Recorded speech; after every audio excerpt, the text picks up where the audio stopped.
laba mawduuc oo xalay warbaahinta aan ka daawaday oo mid ahaa cabashadii Saylac midna ahaa wasiirka dib u dejinta oo malaha dad reecawda leh waxay yiraahdeen anigu warbaahinta kama daawanay laakiin sida hadalku xalay u dhacay waxaan leeyahay wasiirka waxa weeyaan waa shaqaale waa la dirayaa halka tag waxa soo samee waxa la oranayaa wasiirada awoodda badan lana maanta beel kaliya ba iska loo beesha dhaxay iska leh waadi hore dawladda rayaal iyo wasiirada awoodda badan isku dhex jireen Abdullaahi Maxamed Ducaale Awil Maaragta Axmed Xaaji Daahir gobol walba mid baa kaga jiray laakiin maanta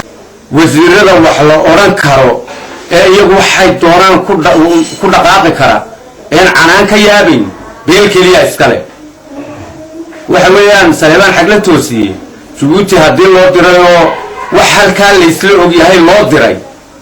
ma ahayn isaga inaan wax ka sheegno meesha wax laga sheegaya in lacag marana maaha waana u diyaarsanahay qaylo dheer baan qaylinanayo hagaag baa wax uga sheegi doonaa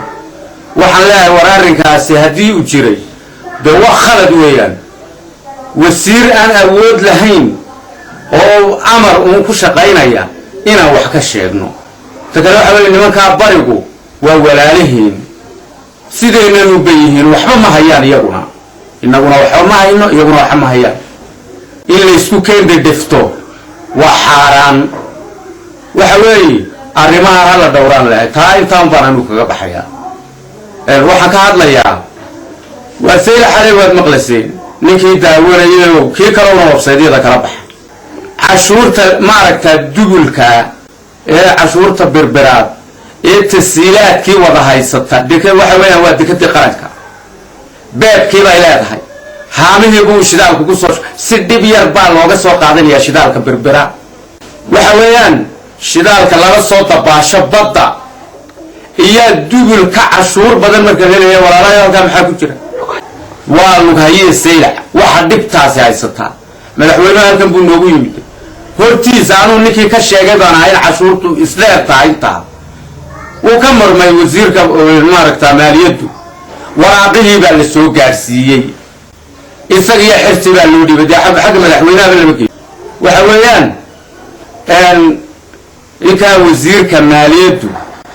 waagi hore kulmiya isku haajirno waa jeclay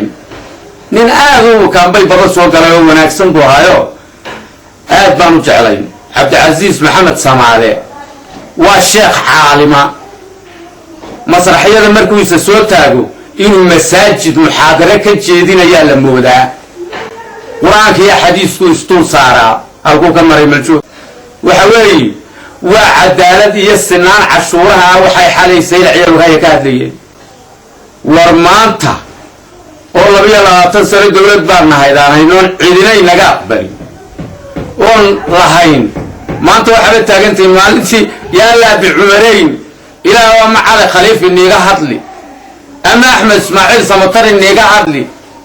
aan lahayn ayaa waxa sila hoosteena yaala wuxuu yiri timcade culimada barkeed diinta way ku cartamaysaa abasa iyo raxmaan baa si kale loo cabirayaa aynaan fardood laguma kara caalimta yiri Sheekh Cabdicaziis wasiir beemalaha mantaqadan baad nacab tahay aday sa kugu xumaan dadku sidaa kuma dhamaade aday kugu xun tahay aad iyo aad baan uga xunahay arrinka waxa la yiri laba dad ugu liitalay 60 jir la yiri wardanta la garo waxa hadaadin iyo caalim la yiri war dambiga iska daayo Ilaahay ka yaa labadaas dad ugu liitalay waxaan leeyahay maanta anigu warar kale uma iyo war dheer ina galama doonayo sheekh Ilaahay ka yaabun baan ku leenahay إلهي كياب. أنت أمبارك بحياة. السلام عليكم ورحمة الله وبركاته.